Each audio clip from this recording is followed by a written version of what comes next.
नारा लगाया कि हम तो सेवक हैं, 18-18 घंटे काम करते हैं। इन्हीं लोगों के लिए किसी ने शेर कहा है कि जो सच और झूठ में दूरी है वो दूरी समझते हैं। सियासी हाकिमों की हम भी मजबूरी समझते हैं, वो अपना हक समझते हैं निवाला छीन लेने को। डकैती को बहुत से लोग मजदूरी समझते हैं। जब आप इनसे सवाल पूछिए तो ये कहते हैं कि आप बताइए 70 साल में आपने क्या किया है। मैं तो इस सदन में कहना चाहता हूं सभापति महोदय कि हमसे 70 साल का हिसाब मांगने वालों, जो सरकार अपना चलाया हुआ 2000 का नोट 7 साल नहीं चला सकी, वो हमसे 70। बात तो सही है। नोटबंदी लगाकर देश की आम जनता की पूंजी छीन ली, पेपर लीक करवा करके युवाओं की आंखों से नौकरी के सपने छीन लिए। Of course. Really? No. Agniveer लाकर देश के जवानों की उम्मीदें छीन ली, बुलडोजर लगाकर लोगों के आशियाने छीन लिए, महंगाई लाकर देश की जनता की थाली से निवाले छीन लिए। बैठ करके बड़ी बड़ी बातें करना आसान है, ये चूनर धानी धानी भूल जाते, ये पुरवा की रवानी भूल जाते, जो आकर 4 दिन गांव में रहते तो सारी लंतरानी भूल जाते। सभापति महोदय, इलेक्टोरल बॉन्ड खरीदने के नाम छुपाने वाली सरकार, इलेक्टोरल बॉन्ड खरीदने वालों के नाम छुपाने वाली सरकार, बात तो सही है। इन दिनों आम के ठेला लगाने वालों के नाम जानना चाहती है। मुझे तो होटलों, ढाबों या आम के ठेलों पर नेम प्लेट लगवाने वालों से पूछना है कि कभी खून की बोतल पर देखा है किसी का नाम लिखा हुआ? मुझे पूछना है कि क्या कोरोना के दौरान अपनी उखड़ती हुई सांसों के लिए ऑक्सीजन तलाशने वाले किसी इंसान ने ऑक्सीजन लाने वाले किसी इंसान से पूछा था कि ऑक्सीजन लाने वाला इंसान हिंदू है या मुसलमान है? मुझे पूछना है कि लावारिस लाशों के लिए कोरोना में कांधा देने वाले, चिताओं के लिए लकड़ियां सजाने वाले किसी इंसान से पूछा गया था उसका नाम, उसका मजहब? लेकिन इन दिनों पूछा जा रहा है सभापति महोदय। अफसोस, देश के प्रधानमंत्री जी ने कभी न टूटने वाली चुप्पी ओढ़ ली है। सभापति महोदय, जनता ने 63 सीटें कम क्या कर दी, ये सरकार तो अमृतकाल का नाम लेना ही भूल गई।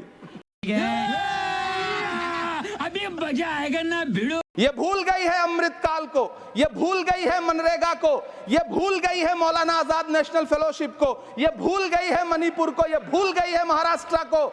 सभापति महोदय, मुझे वित्त मंत्री जी से पूछना है कि वो जो कुछ साल पहले 100 स्मार्ट सिटी बनाने का ढोल पीटा गया था, सुना है उस ढोल में पानी भर गया है, इसीलिए आपने उसका नाम बदल करके सिटीज ऑफ ग्रोथ हब्स रख दिया है।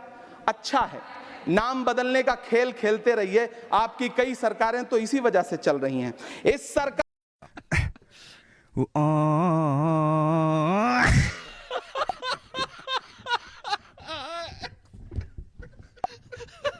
को पढ़े लिखे लोगों से दिक्कत है सभापति महोदय, इसीलिए इस सरकार ने यूजीसी का बजट 66% कम कर दिया है।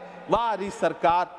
सभापति महोदय, मैं वित्त मंत्री जी के संज्ञान में लाना चाहता हूं कि किशनगंज में एएमयू सेंटर के पास 224 एकड़ जमीन है। यूपीए सरकार ने सोनिया गांधी जी की अगुवाई में 136 करोड़ रुपए एएमयू किशनगंज सेंटर के लिए सेक्शन किए थे, लेकिन आपकी सरकार ने पिछले 10 साल में उस 136 करोड़ में से सिर्फ 10 करोड़ रुपया रिलीज किया है। ओ भाई, मारो मुझे, मारो मारो मुझे, मारो मारो। 1.5 करोड़ की आबादी वाला सीमांचल बेहतर शिक्षा के लिए उस सेंटर की बाट जोह रहा है। मेरा आपसे सवाल है कि इस सेंटर का बाकी पैसा आप कब रिलीज करेंगे? मुझे उम्मीद है वित्त मंत्री महोदया जवाब जरूर देंगी। सीमांचल उसी बिहार में आता है जिसकी बैसाखी के सहारे आपकी सरकार चल रही है। वहां के लोगों को एम्स की जरूरत है। महानंदा और कोसी से होने वाली बाढ़ की तबाही को रोकने के लिए बांध बनाइए, सीमांचल के साथ सौतेला व्यवहार बंद करिए।